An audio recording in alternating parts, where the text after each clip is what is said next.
«Ay, no, abuela, qué asco. Apestas a viejo». Esas fueron sus palabras exactas. Mi nieta, Valentina, las escupió con la misma facilidad con la que se respira, mientras yo me acercaba para darle un abrazo. Estaba parada frente al espejo de mi recámara, luciendo un diminuto traje de baño color turquesa, el mismo que yo había pagado la semana pasada sin siquiera mirar el precio. Se contoneaba, admirando su propia imagen, planeando en voz alta las docenas de fotografías que subiría a sus redes desde 1900, las playas de Cancún. Mi mano, arrugada por 76 años de trabajo, apenas rozó su hombro cuando ella se apartó bruscamente, arrugando la nariz. El gesto fue tan filoso como sus palabras. Un pequeño cuchillo que se clavó directamente en el centro de mi pecho, justo donde guardaba el amor por ella. Mi cuerpo no reaccionó. Mi mano simplemente cayó, inerte, a un costado de mi falda. Mis labios, creo, esbozaron una sombra de sonrisa, la misma que uno pone cuando no sabe qué más hacer. Yo era la misma soledad de siempre, la abuela silenciosa sentada en su sillón de toda la vida. Pero por dentro, un frío glacial comenzó a subirme por la espina dorsal, congelando la sangre en mis venas. Sentí el peso de sus palabras no como una ofensa, sino como una sentencia. El mundo a mi alrededor pareció perder el sonido por un instante. Solo podía ver el brillo de la tela sintética de su bañador bajo la luz del sol que se colaba por la ventana. Un color demasiado brillante, demasiado nuevo para una casa con tantos recuerdos. Era como si un extraño hubiera entrado en mi hogar para decirme que ya no pertenecía a él. Ella, por supuesto, no notó nada. O quizás sí lo hizo, y simplemente no le importó, lo cual es todavía peor. Continuó su monólogo. Una cascada de planes superficiales sobre fiestas en la playa, bebidas con sombrillitas de colores y la envidia que provocaría en sus amigas. Yo asentía de vez en cuando, un movimiento mecánico de cabeza, mientras el eco de «apestas a viejo» retumbaba en mi cráneo. «¿A qué huele un viejo?», me pregunté mientras ella seguía hablando. «Huele a las tortillas de maíz que amasé durante 40 años en nuestra tortería de Coyoacán. Huele al aceite y la cebolla que se impregnaron en mi ropa para pagar la escuela privada de su padre.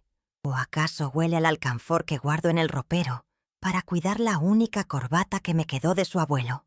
Cada palabra suya sobre el futuro brillante que le esperaba en Cancún era una palada de tierra sobre los recuerdos que yo atesoraba. Me acordé de cuando era una niña pequeña, con las rodillas siempre raspadas, que corría a mis brazos buscando consuelo. Entonces no le importaba mi olor.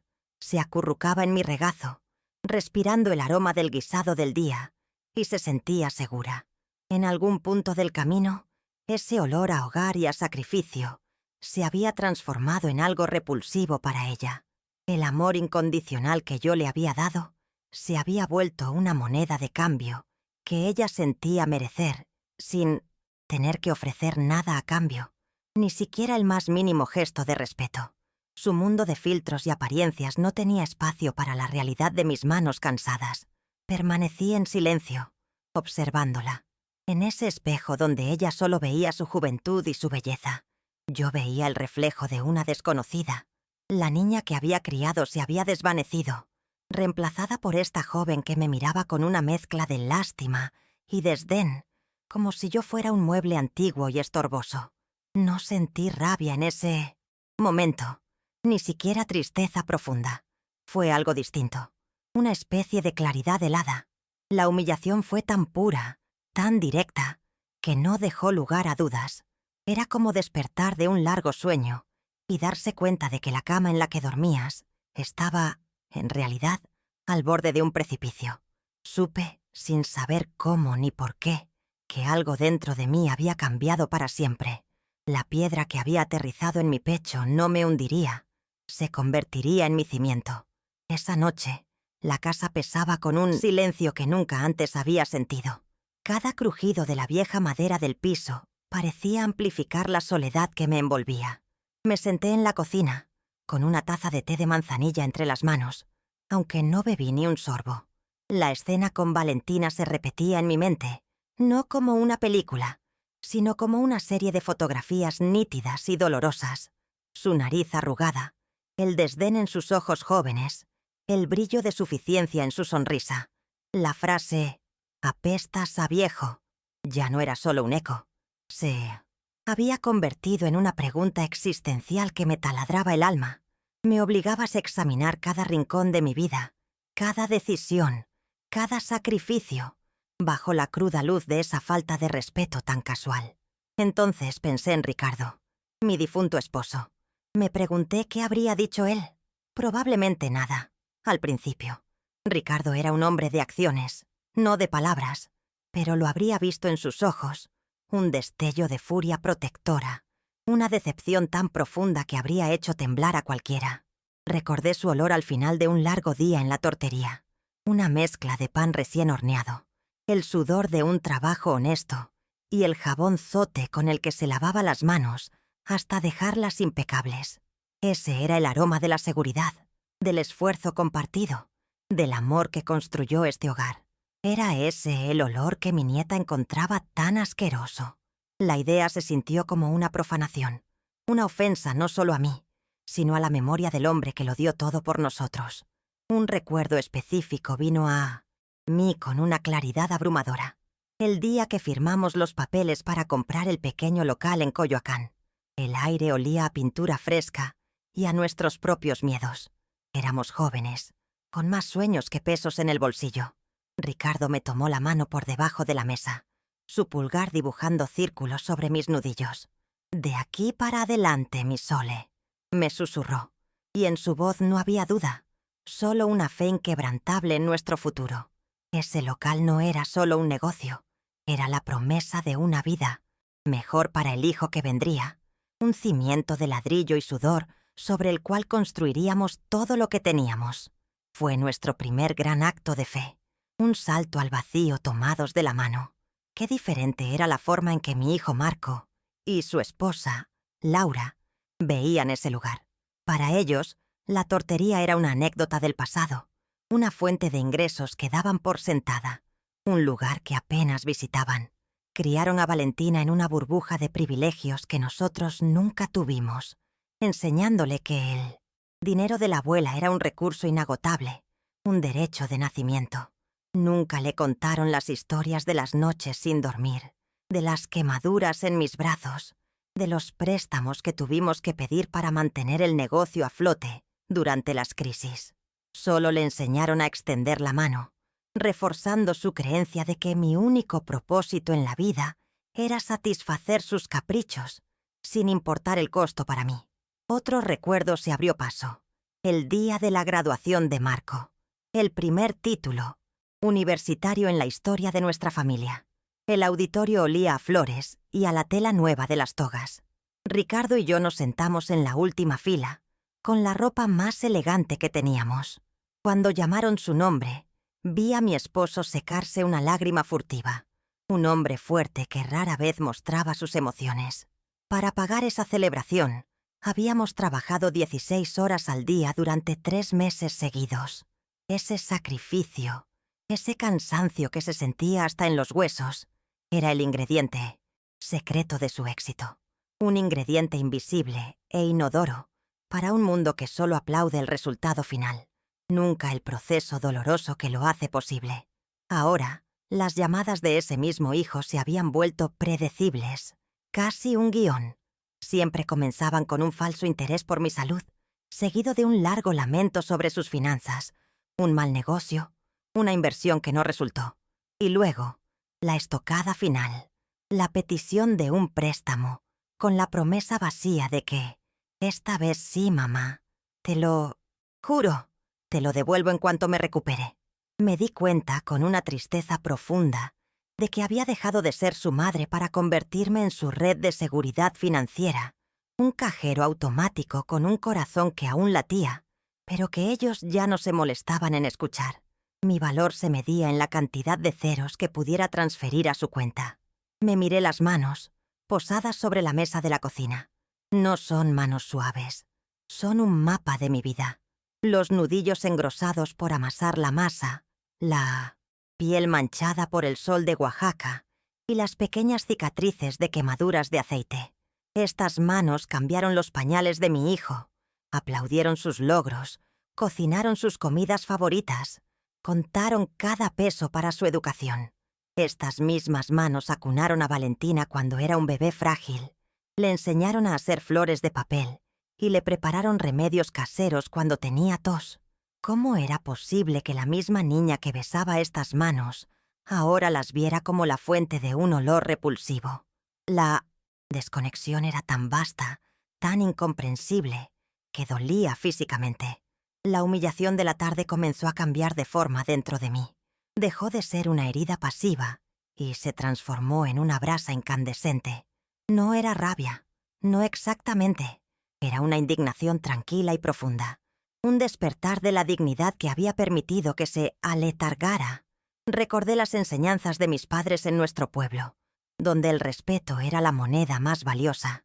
Me habían enseñado a soportar las dificultades, con la cabeza en alto, pero nunca a tolerar que pisotearan mi valor como persona. Y mi propia familia, la gente por la que había sacrificado todo, estaba haciendo exactamente eso: pisotear el núcleo de mi ser, mi historia, mi dignidad. Fue entonces cuando el pensamiento del dinero, de mi cuenta secreta en Banamex, vino a mi mente. Ricardo y yo la llamábamos el colchón de la tranquilidad. Era el fruto de 40 años de privaciones, de decir no a pequeños lujos para asegurar nuestro futuro. «Este dinero es para ti, Sole», me dijo Ricardo un mes antes de morir, «para que nunca tengas que depender de nadie, para que seas libre». Había guardado esa libertad como un tesoro sagrado, sin tocar un solo centavo, viéndolo como el último regalo de mi esposo, un monumento a nuestro amor y a nuestra prudencia.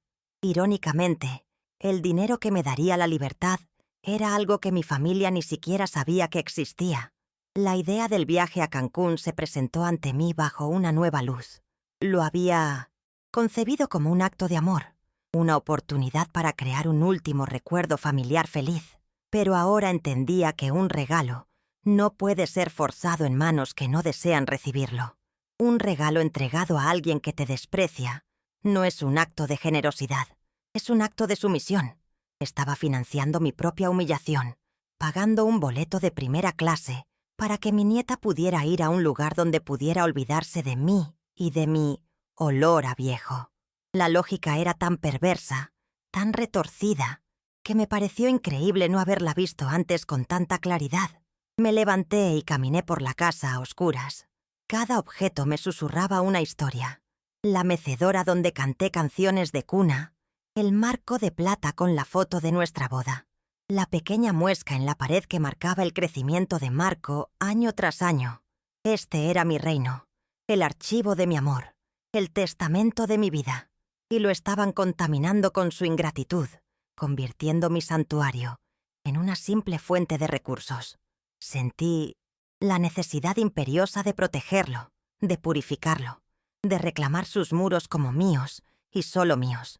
No podía permitir que la historia de mi vida terminara con este capítulo de desprecio.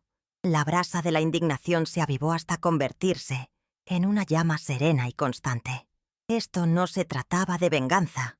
La venganza es un veneno que solo daña a quien lo bebe. Esto era una cuestión de justicia poética, de reequilibrar la balanza.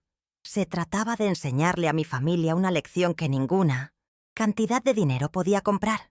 La lección del respeto. Y lo haría a mi manera, sin levantar la voz, sin una sola palabra de reproche. Mis acciones serían mi discurso, y su impacto sería más elocuente que cualquier grito. Iba a reafirmar mi existencia en sus vidas, no como proveedora, sino como la matriarca de la familia, una figura digna de honor. Las palabras de mi madre, una mujer zapoteca de una sabiduría inmensa, resonaron en mi memoria. «Mija», me decía, «el respeto no se pide, y a veces para ganarlo tienes que recordarle al mundo que tu silencio no significa que no tengas nada que decir». Durante años, mi silencio había sido malinterpretado como debilidad, como una invitación a exigir más y más. Había llegado el momento de demostrar que mi silencio era En realidad, mi mayor fortaleza era el espacio donde observaba, donde entendía y ahora, donde planeaba mi siguiente movimiento con una precisión inquebrantable. La decisión final se asentó en mi corazón, no con la violencia de una tormenta, sino con la calma inevitable del amanecer. Sabía exactamente lo que tenía que hacer. El plan se desplegó en mi mente, simple, directo y elegante. No implicaba confrontaciones amargas ni dramas familiares. Sería un movimiento silencioso, ejecutado con la misma determinación con la que me levantaba cada mañana al alba para abrir la tortería. Dejaría que las consecuencias de mis actos hablaran por mí, y su mensaje sería claro como el agua. Iba a recuperar el control de mi vida y de mi dinero. Una paz que no había sentido en años me inundó por completo. La pesadez en mi pecho, la piedra de la humillación, se había disuelto. En su lugar, sentí una ligereza, una sensación de propósito renovado. Por primera vez en mucho tiempo, no estaba pensando en lo que mi familia necesitaba de mí, sino en lo que yo necesitaba para mí. Era una sensación extraña, casi egoísta, pero también increíblemente liberadora. La dueña de mi destino volvía a ser yo, Soledad, la mujer que había construido un mundo con sus propias manos y que ahora estaba lista para reclamarlo. Y entonces pensé en otro viaje, uno que mi corazón anhelaba desde hacía mucho tiempo. No a un resort lleno de extraños y música estridente, sino un regreso a mis raíces, a Oaxaca. Quería caminar por las calles empedradas de mi pueblo, oler la tierra mojada, escuchar el zapoteco de los ancianos en el mercado y llevarle flores a la tumba de mis padres. Un viaje para reencontrarme con la niña que fui, para recordar de dónde venía y la fuerza que siempre había llevado dentro. Un viaje pagado por mí, para mí. Esa idea, esa simple imagen, me llenó de una alegría serena y profunda. La imagen de Valentina, tan segura de sí misma, tan convencida de que el mundo estaba a sus pies, volvió a mi mente. Pero ahora no sentía dolor, sino una especie de compasión distante. Estaba a punto de recibir una lección fundamental. Iba a aprender que el amor y el apoyo no son derechos inalienables, sino privilegios que se ganan con gratitud y respeto. Iba a descubrir que el mundo real no funciona como sus redes sociales, donde todo es apariencia. Iba a entender, de la manera más dura, que esta vieja, a la que tanto despreciaba, todavía tenía el poder de cambiar el curso de su vida con una sola decisión. Finalmente me fui a la cama. No cerré los ojos de inmediato. Me quedé mirando el techo, pero la oscuridad ya no era amenazante. Estaba llena de posibilidades, de la promesa de un nuevo comienzo. El plan estaba en marcha en mi cabeza, cada paso claro y definido. La mujer que se había acostado sintiéndose invisible y despreciada ya no existía. En su lugar estaba Soledad, la matriarca, la sobreviviente, la arquitecta silenciosa de su propia justicia. La llama de mi dignidad, que habían intentado apagar con un soplo de desprecio, ardía ahora con una fuerza tranquila e inextinguible. Mañana sería un día diferente. Me desperté con el primer rayo de sol, una costumbre arraigada de abrir una tortería antes de que la Ciudad de México siquiera desperezara. Pero esa mañana, el aire se sentía diferente, más ligero. El peso que había cargado en mis hombros durante años parecía haberse disipado durante la noche. Había una claridad en mi mente, una ausencia total de duda. Me moví por mi casa con una calma deliberada, regando mis geranios, preparando mi café de olla. Cada acción era un pequeño ritual que reafirmaba mi existencia y el propósito que había encontrado en la oscuridad. Ya no era una víctima de las circunstancias. Era la arquitecta de mi propio y silencioso amanecer, y estaba lista para empezar a construir. Para mi misión, elegí mi armadura con cuidado. No el vestido de casa que usaba a diario, sino un traje sastre color marfil que no había usado en años, el que Ricardo decía que me hacía ver como una empresaria importante. Me miré en el espejo de cuerpo entero, algo que rara vez hacía. No vi a la anciana que mi nieta veía con desdén. Vi a Soledad, la socia de Ricardo, la mujer que había negociado con proveedores y lidiado con inspectores. Vi la columna vertebral de acero que la vida me había forjado. Alisándome la solapa, me di un pequeño y firme asentimiento. Hoy no era la abuela de nadie, era la dueña de mi vida, y me vestiría para la ocasión. Hice algo que nunca hacía. Llamé a un taxi de sitio. Siempre prefería el pesero o el metro, por costumbre y por frugalidad. Pero ese día, el pequeño lujo era una declaración de intenciones. Mientras el auto se abría paso por el caótico tráfico de la capital, observé la ciudad a través de la ventanilla. Vi los rostros de la gente apresurándose a sus trabajos, los vendedores ambulantes, los organilleros. Sentí una conexión profunda con ese pulso vibrante, esa lucha diaria. Yo era parte de esa ciudad. Había contribuido a su tejido con mi trabajo y mis sueños. Ya no me sentía como un fantasma en mi propio mundo, sino como una ciudadana activa que se dirigía a reclamar lo que era suyo. Mi primera parada fue la agencia de viajes en la Colonia del Valle. Entré con la espalda recta y un aire de autoridad que sorprendió al joven empleado. Le di los buenos días con una voz clara y serena. Cuando solicité el reembolso completo del paquete vacacional a Cancún para 3 personas, en primera clase, y con todo incluido, vi la confusión en su rostro. Pero, señora, ¿está segura? Es un paquete excelente, no reembolsable en su mayoría. Lo miré directamente a los ojos, sin parpadear. Estoy completamente segura, respondí, mi tono no dejando lugar a discusión. Encuentre la manera. El joven tragó saliva y empezó a teclear nerviosamente. La certeza en mi voz era más poderosa que cualquier política de cancelación. Mientras él batallaba con el sistema, mi mente vagó hacia el concepto del trabajo.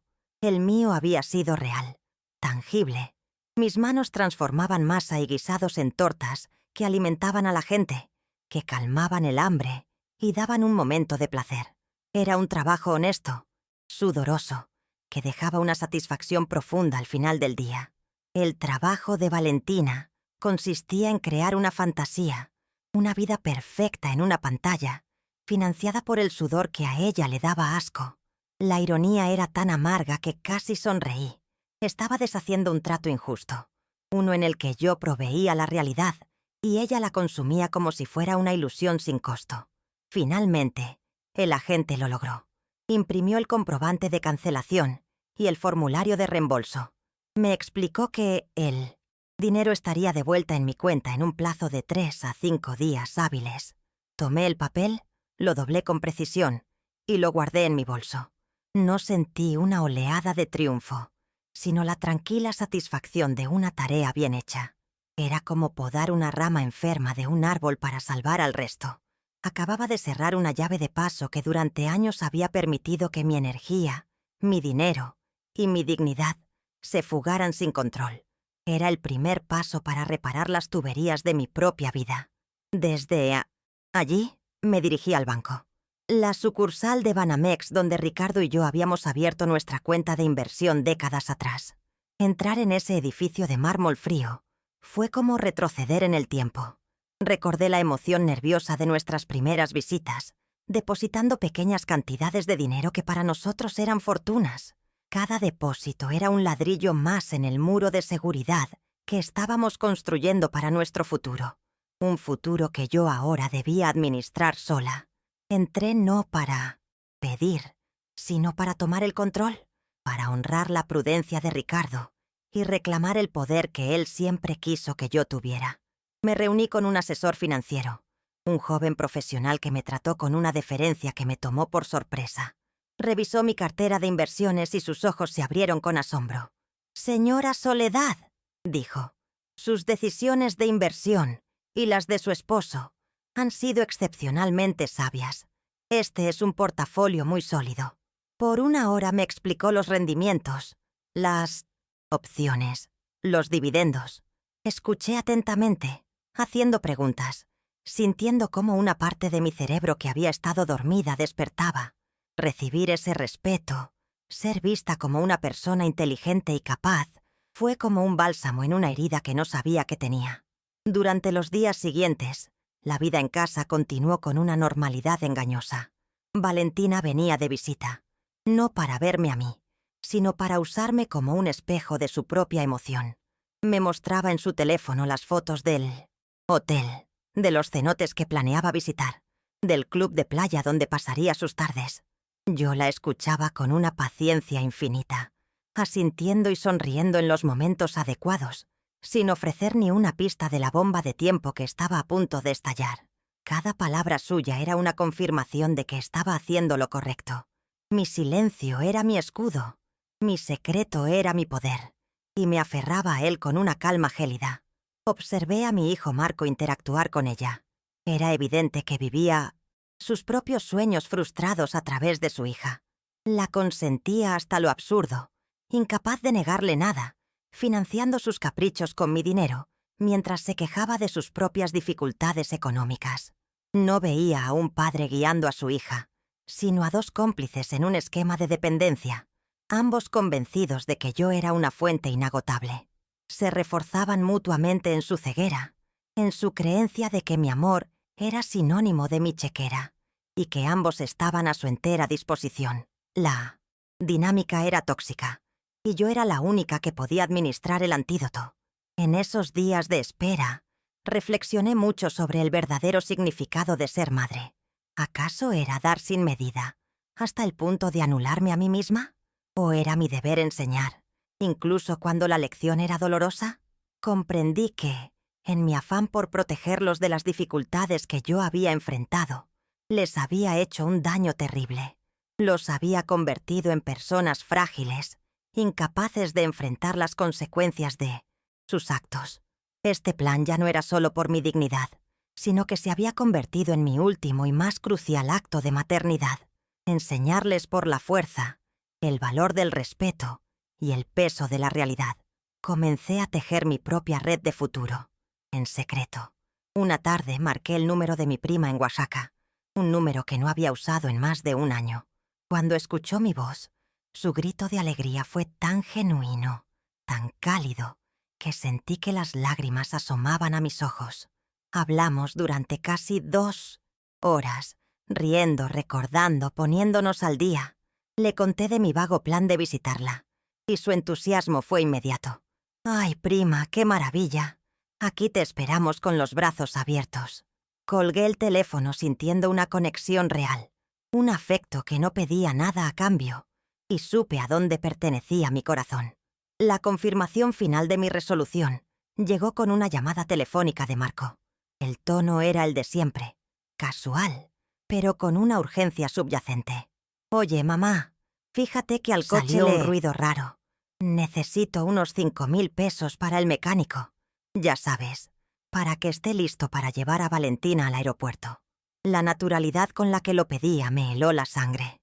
Sin dudar, con una voz tan tranquila como el agua de un pozo, le respondí: «Lo siento, mijo.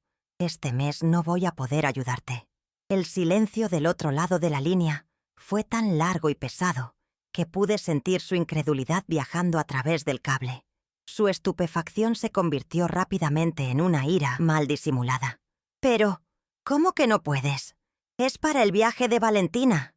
¿No te importa su felicidad?».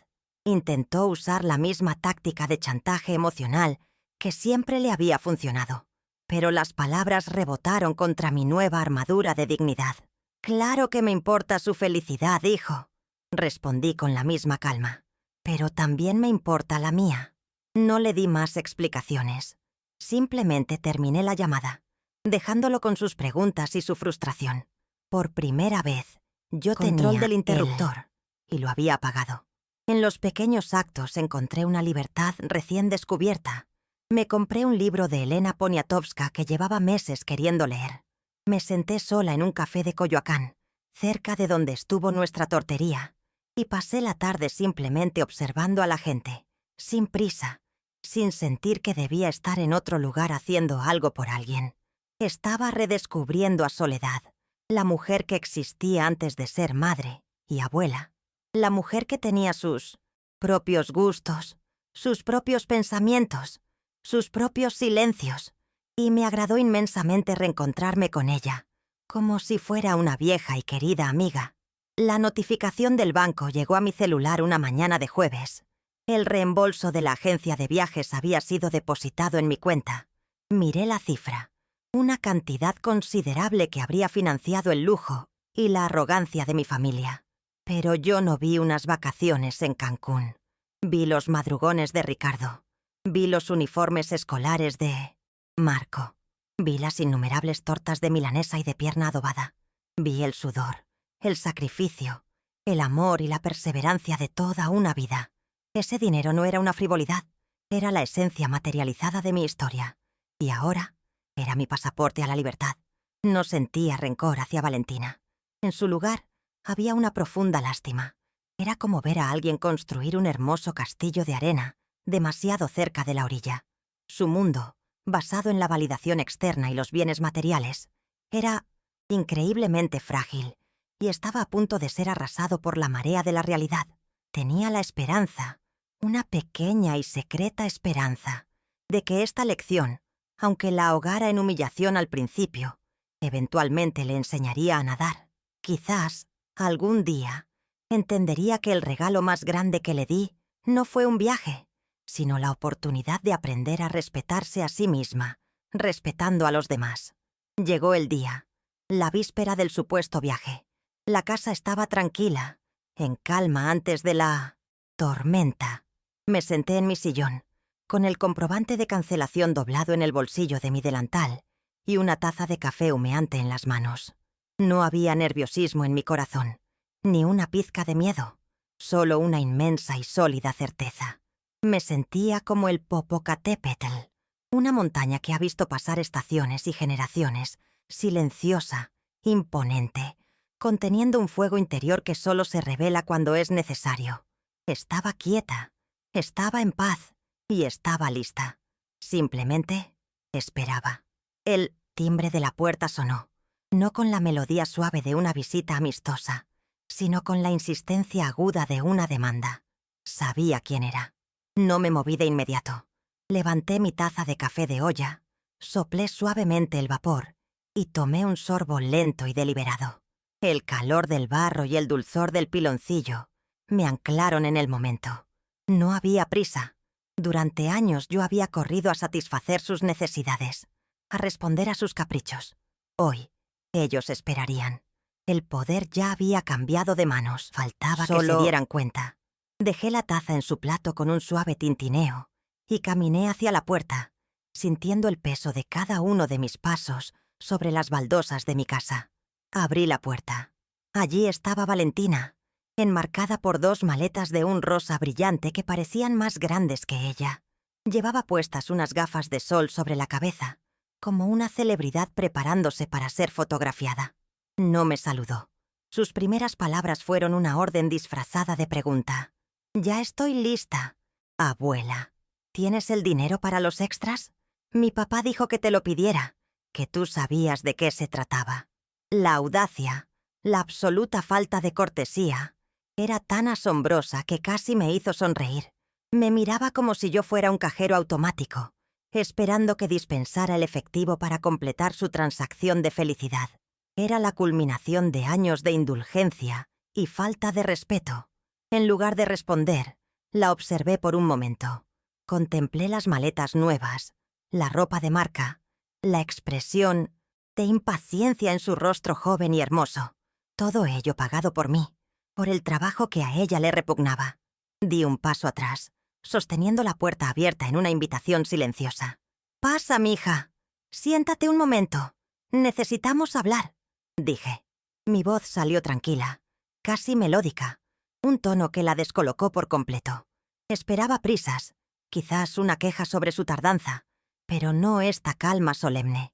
La incertidumbre titiló en sus ojos por una fracción de segundo, antes de que la arrogancia volviera a tomar el control de sus facciones. Entró arrastrando las maletas, que golpearon el suelo con un ruido sordo y plástico. «¿Hablar? ¿Hablar de qué, abuela? Se nos va a hacer tarde para llegar al aeropuerto». Sacó su teléfono, sus pulgares moviéndose con velocidad sobre la pantalla, ya inmersa en su mundo digital, dándome a entender que mi tiempo era limitado y su atención un privilegio. Yo no la seguí. Caminé hacia mi sillón de siempre, el que tiene la forma de mi cuerpo, y me senté. El acto fue deliberado, como un rey ocupando su trono. Luego señalé el sofá que estaba frente a mí. «Siéntate, Valentina. Por favor». La orden fue suave, pero inequívoca. Ella resopló con impaciencia, un suspiro exagerado para demostrar su fastidio, pero obedeció, dejándose caer en el sofá. Guardé silencio por un instante, simplemente mirándola por encima del borde de mi taza. Dejé que el silencio se hiciera incómodo para ella. Cuando finalmente tuve su atención completa, sus ojos levantándose del teléfono con irritación, pronuncié las palabras que había estado ensayando en mi mente. No las grité, no las susurré, las declaré. «No habrá ningún viaje a Cancún, Valentina». La frase fue simple, llana y tan sólida como una pared de piedra que acababa de materializarse frente a ella. Al principio las palabras no parecieron penetrar su burbuja de egocentrismo. Parpadeó, frunciendo el ceño. «¿Qué? ¿Cómo que no hay viaje? No digas tonterías, abuela. El vuelo sale mañana por la mañana». Una risa corta y forzada soltó como si yo acabara de contar el chiste más estúpido del mundo. Buscó en mi rostro una señal de que estaba bromeando, de que era una prueba extraña o un juego de mal gusto. Pero no encontró nada. Solo la misma expresión serena, la misma calma inquebrantable que tanto la desconcertaba. Su sonrisa nerviosa comenzó a desvanecerse, reemplazada por una creciente sensación de alarma. «No, mija», repetí, mi voz sin una pizca de vacilación. «No es una broma. Llamé a la agencia de viajes. Cancelé los boletos de avión. Cancelé la reservación en el hotel. Cancelé el paquete completo». Hice una pausa, permitiendo que la enormidad de mis palabras la golpeara. «El viaje no existe. No van a ir a ninguna parte». Cada sílaba era un martillazo, demoliendo el castillo de arena que había construido con tanta seguridad. El silencio que siguió fue denso, vibrante, el tipo de silencio que precede a una explosión. Podía ver la maquinaria de su mente tratando de procesar una realidad que no encajaba en su universo. Y entonces, la explosión llegó. Su rostro pasó de la incredulidad a la furia en un instante. Se puso de pie de un salto, sus manos convirtiéndose en puños a sus costados. «¡Eso es mentira! ¡No pudiste! Mi papá pagó todo». Su voz se elevó, volviéndose aguda y estridente. «¿Por qué harías algo así? Tú quieres arruinar mi vida porque estás vieja y amargada. Siempre te he dado asco, ¿verdad?» Era la rabieta de una niña a la que le han arrebatado su dulce más preciado, incapaz de comprender que el dulce nunca le perteneció realmente. Sus acusaciones eran un reflejo de su propia alma, no de la mía. Sin decir una palabra, metí la mano en el bolsillo de mi delantal y saqué el comprobante de cancelación, cuidadosamente doblado. No se lo entregué. Con un gesto lento y medido, lo coloqué sobre la pequeña mesa de centro que nos separaba. El papel blanco yacía allí, una prueba irrefutable, un epitafio para sus vacaciones soñadas. «La tarjeta con la que tú... Papá pagó todo. Es una extensión de la mía», le informé con la misma voz monocorde. «El dinero salió de mi cuenta. La reservación estaba a mi nombre, y la persona cuyo nombre está en la cuenta tiene todo el derecho de cancelarla». Mi calma era un muro contra el que su histeria se estrellaba inútilmente. Valentina miró el papel y luego a mí, sus ojos llenos de una mezcla de odio y desconcierto. Las lágrimas comenzaron a brotar, pero no eran lágrimas de tristeza, sino de pura rabia. «Te odio. Eres una vieja horrible. Ojalá te mueras», gritó, las palabras perdiendo todo su poder para herirme. Había cruzado un umbral donde sus insultos ya no podían alcanzarme. Eran simplemente el ruido de fondo de mi propia liberación.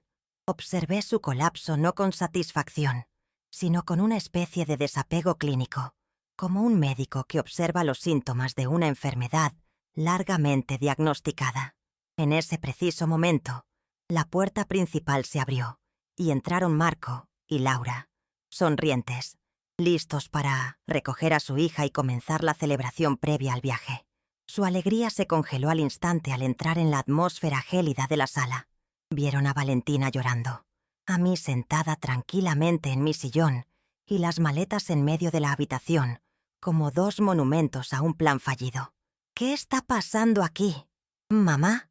Valentina, mi amor, ¿qué tienes?, preguntó Marco, su tono pasando de la euforia a la preocupación en un segundo. La escena estaba servida, y yo era la única que conocía el guión completo. Fue entonces cuando me dirigí a mi hijo. Ignoré los sollozos de Valentina y clavé mi mirada en él. Mi voz, cuando hablé, era tan afilada como la obsidiana. Lo que pasa, Marco, es que el dinero que iba a pagar por las fotos, la fiesta y el lujo de tu hija en Cancún salió del mismo trabajo que a ella le provoca asco. Dejé que la palabra resonara en el aire, cargada de todo el peso de la humillación que había soportado. Vi un destello de comprensión y horror en los ojos de mi hijo. El olor a viejo, continué, no es más que el aroma del sacrificio que ustedes dos han pasado años ignorando y despreciando. Seguí hablando, mi voz firme como una roca, cada palabra cuidadosamente elegida. Ese olor pagó tu universidad. Ese olor puso comida en tu mesa durante 30 años. Ese olor está impregnado en las paredes de esta misma casa en la que entras sin llamar. Mi mirada se endureció. El dinero nunca fue un derecho. Siempre fue un regalo, fruto de mi amor. Pero los regalos, mijo, son para quienes los aprecian, para quienes demuestran gratitud. Hice una pausa, asegurándome de que ambos, mi hijo y mi nuera, estuvieran absorbiendo cada sílaba.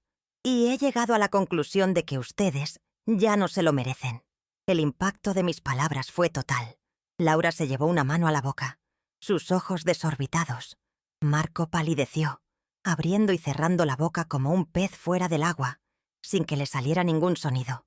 Valentina había dejado de llorar y ahora miraba a sus padres, esperando que la defendieran, que arreglaran la situación, solo para encontrarlos tan impotentes y destrozados como ella. En ese instante, la jerarquía de nuestra familia, que había estado invertida durante tanto tiempo, se corrigió con una fuerza gravitacional. Yo no era la abuela senil y sumisa, era la matriarca, la fuente del poder, y acababa de cerrar el grifo. Me puse de pie, sintiéndome más alta que nunca. La tormenta había llegado, y contra todo pronóstico, yo era la única que seguía en pie.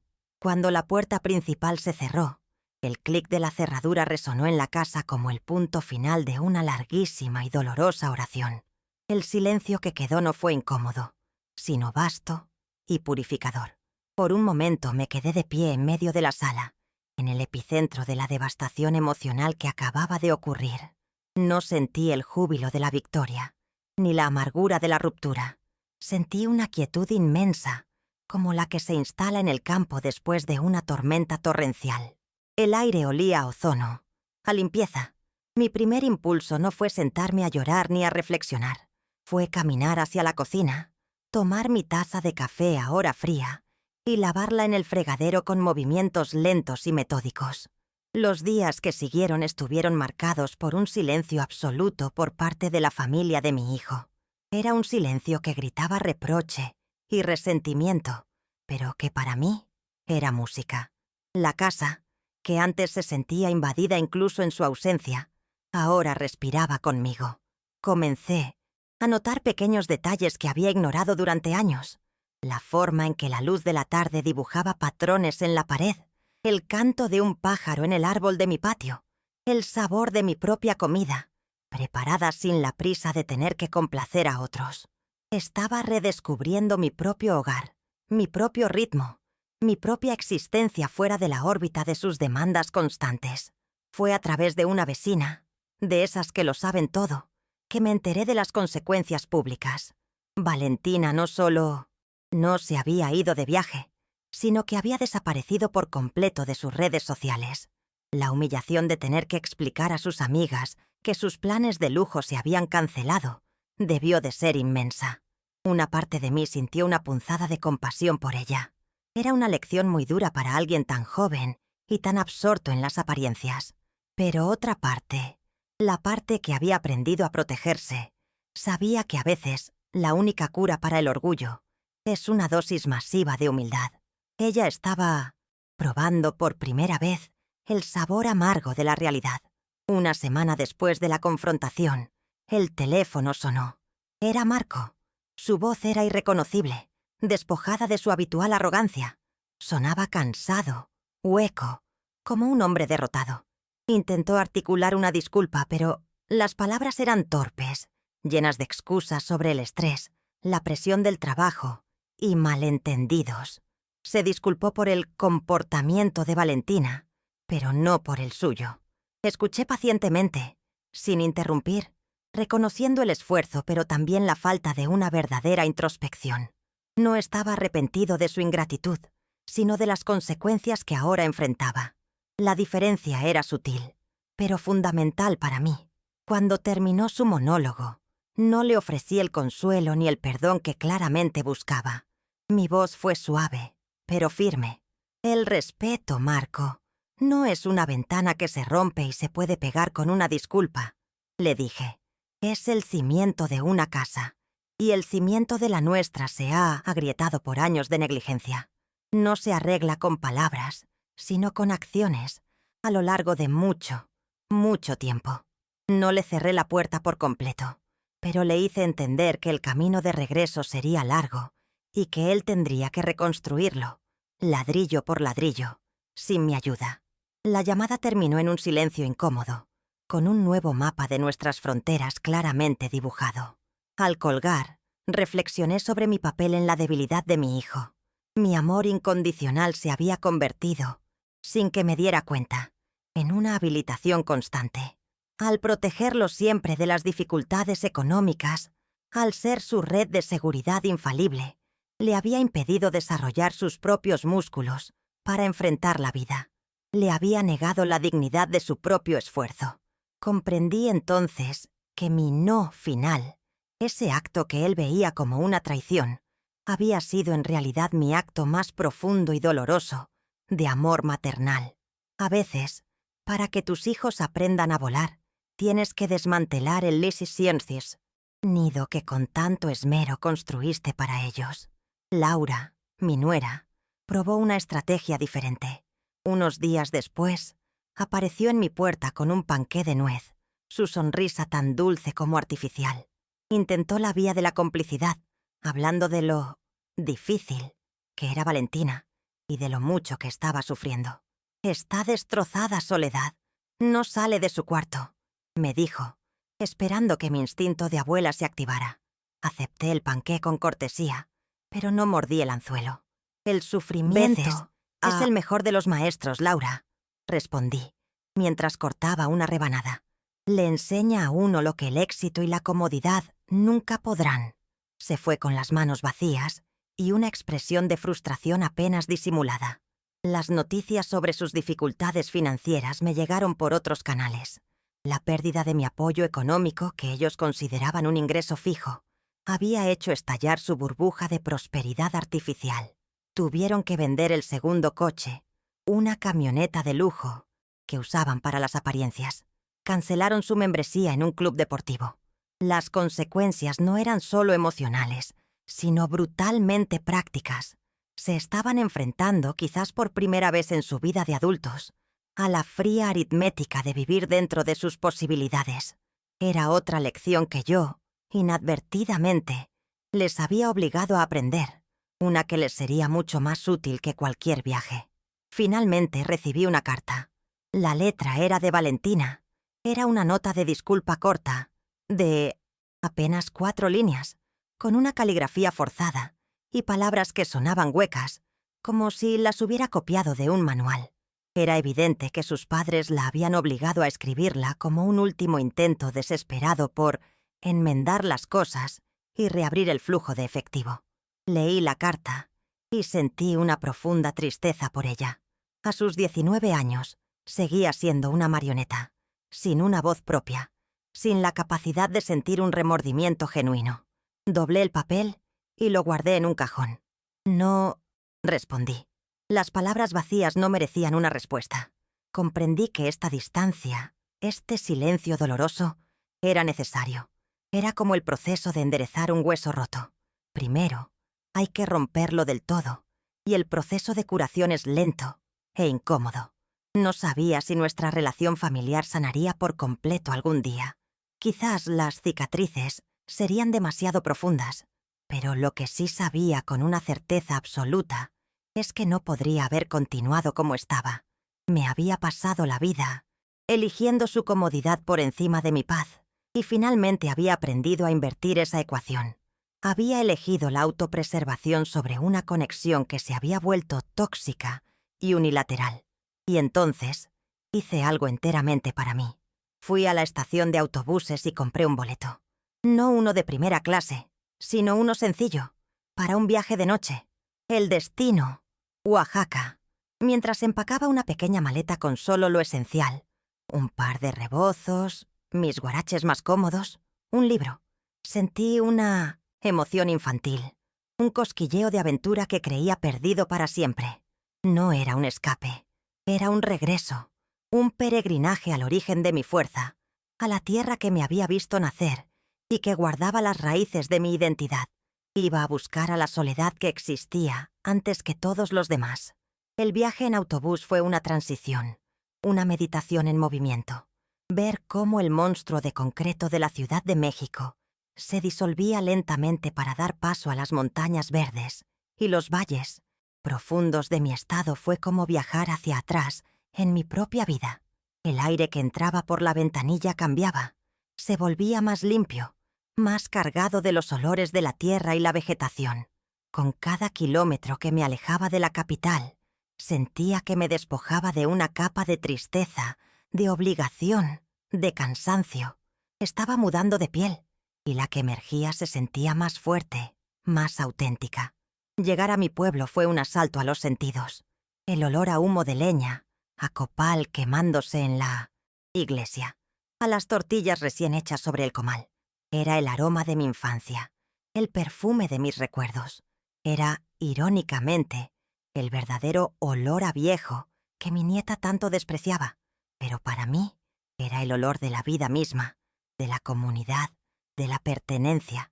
Cada bocanada de ese aire era un recordatorio de quién era yo, en mi esencia más profunda, una mujer forjada por esa tierra, por sus colores vibrantes y su espíritu indomable.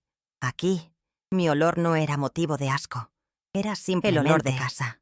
Mi prima me recibió con un abrazo que me rompió las defensas y me hizo llorar por primera vez en meses. Lloré de alivio, de gratitud, de la pura emoción de ser recibida sin condiciones. Me alojé en su pequeña casa de adobe, y durante las siguientes semanas me reencontré con parientes lejanos y amigos de la infancia. Compartimos comidas sencillas pero deliciosas.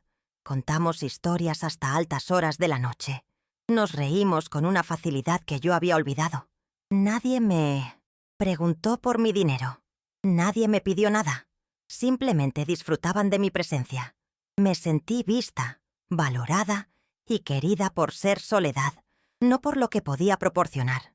Una mañana, caminé sola hasta el pequeño cementerio en la colina. Encontré las tumbas de mis padres, cubiertas de maleza. Con mis propias manos, arranqué las malas hierbas y limpié las lápidas hasta que sus nombres fueron legibles de nuevo. Compré un ramo de cempasúchil en el mercado y lo coloqué en un jarrón improvisado.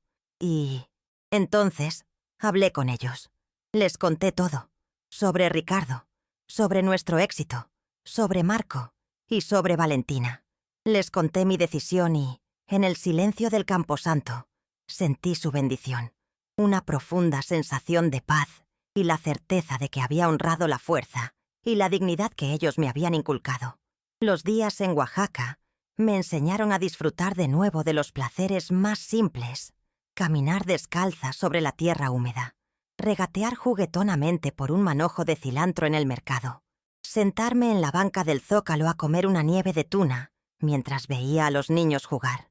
Por primera vez en décadas, no era la abuela de, ni la madre de. No tenía roles que cumplir, ni expectativas que satisfacer. Era simplemente yo, una mujer anónima y libre, observando el fluir de la vida, sintiéndome parte de algo más grande y antiguo que mis propios problemas. Fue una sanación profunda, un reencuentro con la alegría en su forma más pura. Antes de irme, Usé una parte del dinero reembolsado, ese dinero manchado de humillación, y le di un nuevo propósito. Le pagué a un albañil para que reparara el techo de la casa de mi prima, que tenía goteras desde hacía años. La gratitud en sus ojos, el abrazo sincero que me dio, me llenó de una alegría que ninguna compra de lujo podría igualar. Este acto de dar se sintió completamente diferente. No nacía de la obligación ni del chantaje emocional.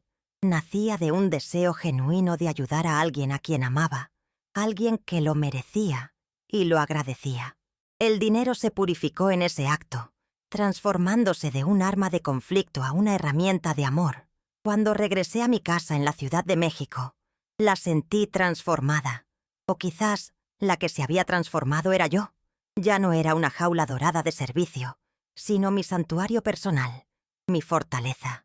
Comencé a llenarla de vida nueva. Puse coloridos textiles oaxaqueños sobre mis sillones. Compré plantas nuevas. Empecé a escuchar la música que a mí me gustaba, desde Agustín Lara hasta Lila Downs. La casa comenzó a reflejar mi personalidad, no las necesidades de los demás. Se convirtió en un espacio que me nutría en lugar de drenarme. Era, por fin, verdaderamente mi hogar. Encontré un nuevo propósito que llenó el vacío que había dejado mi familia. Me ofrecí como voluntaria en el centro comunitario del barrio para dar clases de cocina una vez a la semana.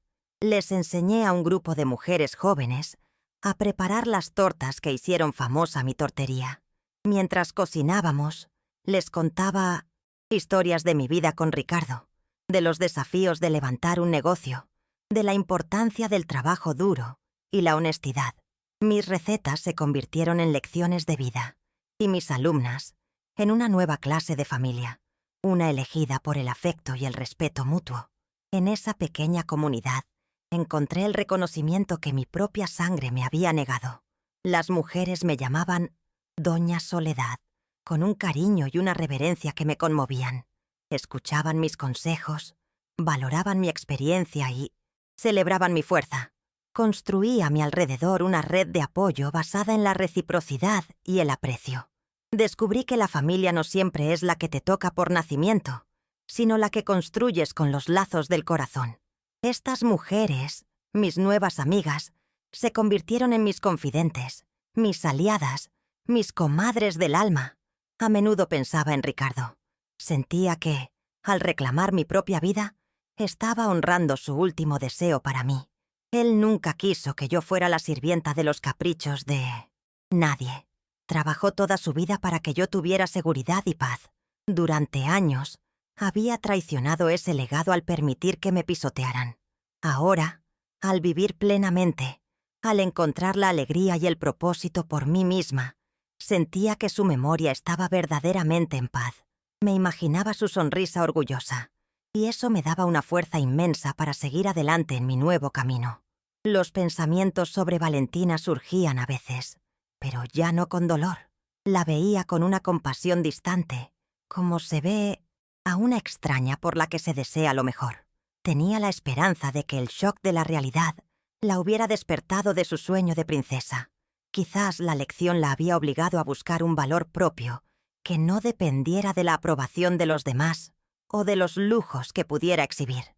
No sabía si alguna vez volvería a verla, pero en mi corazón le deseaba que encontrara un camino hacia una vida más auténtica y un carácter más fuerte. Comencé a administrar mis finanzas con una confianza que nunca antes había tenido. Me senté con el asesor del banco y tomamos decisiones juntas. Moví inversiones, planifiqué mi futuro, asegurándome de que mi vejez fuera digna y autónoma. El dinero dejó de ser un secreto vergonzoso o una fuente de conflicto. Se convirtió en lo que siempre debió ser, una herramienta para mi bienestar, mi seguridad y mi libertad. Ya no era la guardiana pasiva de un tesoro, sino la inversora activa en el proyecto más importante, mi propia felicidad. Descubrí la belleza de la soledad elegida. Ya no le temía al silencio ni a la casa vacía. Mi propia compañía se volvió agradable. Un espacio para leer, para escuchar música, para recordar los buenos momentos de mi vida sin que la amargura del presente los contaminara. La soledad dejó de ser sinónimo de abandono y se convirtió en sinónimo de libertad. Era el lujo de no tener que dar explicaciones, de no tener que negociar mis deseos, de simplemente ser. Encontré una paz profunda en esa autosuficiencia emocional que había tardado tanto en conquistar. El olor a viejo se transformó en mi mente. Dejó de ser un insulto para convertirse en una medalla de honor. Mi casa olía a mis guisados, a mis hierbas, a mis libros, a mis recuerdos. Olía a una vida de trabajo, de amor, de pérdidas y de resiliencia. Era el olor de la autenticidad, algo que el perfume caro de mi nieta nunca podría enmascarar ni comprar. Acepté mi vejez no como un declive, sino como una acumulación de sabiduría y de historias. Y mi olor era simplemente la fragancia de esa biblioteca viviente que era yo. Un día, mientras limpiaba un viejo baúl, encontré una fotografía descolorida de Ricardo y yo. Éramos jóvenes, de pie frente a la fachada de nuestra recién inaugurada tortería, con los ojos brillantes de sueños y de miedo.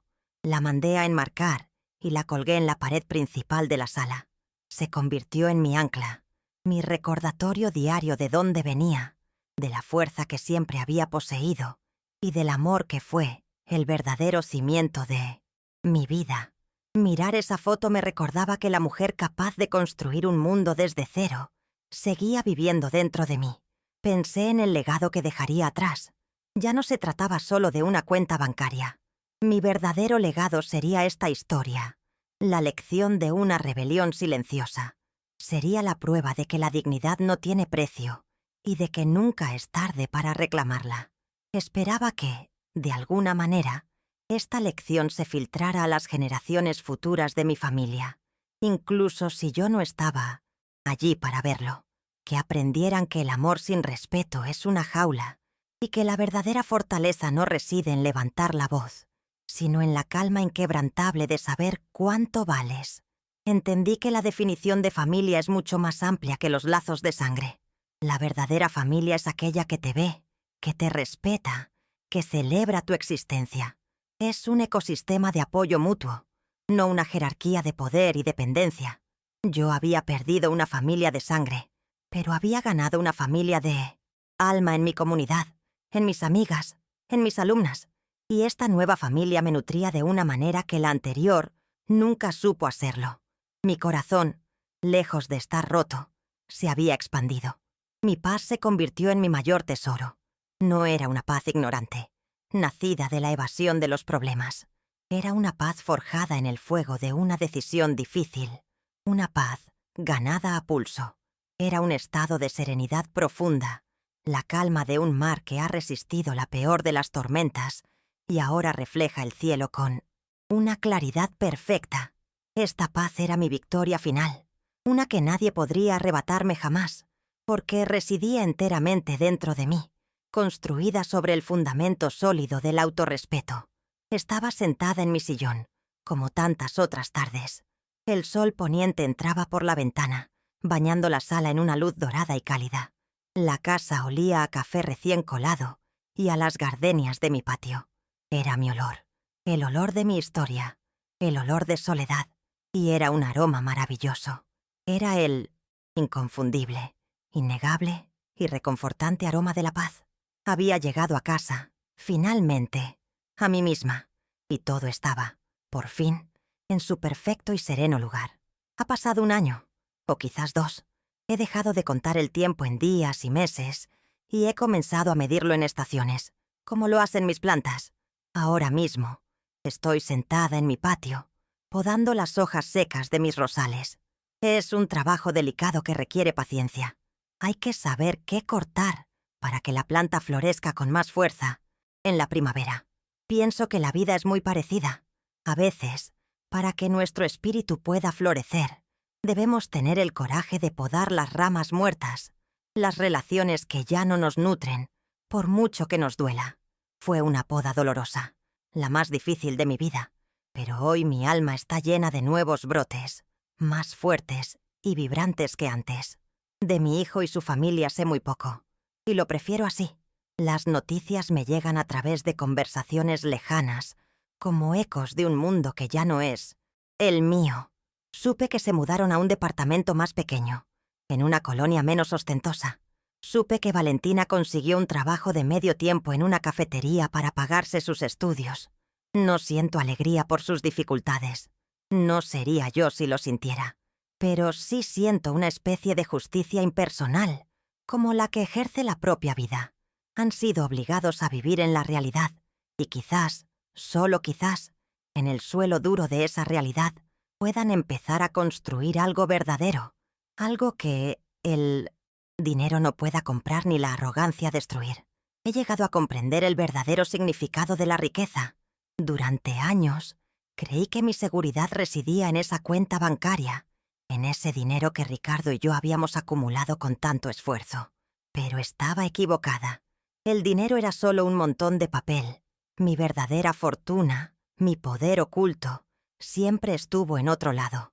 Reside en la resiliencia que me enseñó la tierra de Oaxaca, en las recetas que guardo en mi memoria, en la historia de amor y trabajo que construí con mi esposo y, sobre todo, en la dignidad que, aunque magullada y olvidada, nunca me abandonó.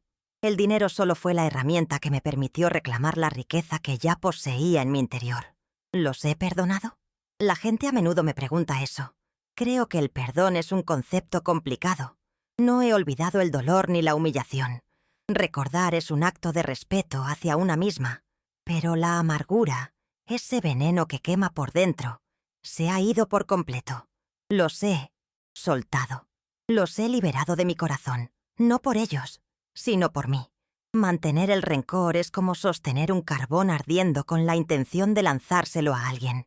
Al final, la única que se quema eres tú. Mi perdón no fue un acto de decir, todo está bien. Fue el acto de decir, ya no permitiré que su historia defina la mía. Mi paz es la forma más pura de mi perdón. Al final, esta historia no es sobre un viaje a Cancún ni sobre dinero. Es sobre algo mucho más simple y fundamental. La dignidad. He aprendido que la dignidad no es algo que te puedan dar o quitar. No depende de la validación de los demás, ni de tu cuenta bancaria. Es la llama silenciosa que arde en el centro de tu ser. Es tu deber sagrado protegerla, alimentarla, y no permitir que nadie, ni siquiera aquellos a quienes más amas, la apague con el soplo de su desprecio. A veces, proteger esa llama significa construir un muro, no para mantener al mundo fuera, sino para crear un espacio sagrado donde puedas recordar, sin distracciones, quién eres. Ahora, díganme ustedes, ¿qué habrían hecho en mi lugar? ¿Creen que mi decisión fue demasiado dura? ¿O fue un acto de justicia necesario? Dejen su opinión en los comentarios. Me interesa mucho leer lo que piensan. Y ya que están ahí, cuéntenme desde qué rincón de este mundo están escuchando mi historia. Me llena de alegría saber hasta dónde viajan mis palabras. Si esta historia les ha conmovido, les pido que se suscriban al canal y la compartan. Así, más personas podrán encontrarla y quizás les ayude a encontrar su propia fuerza.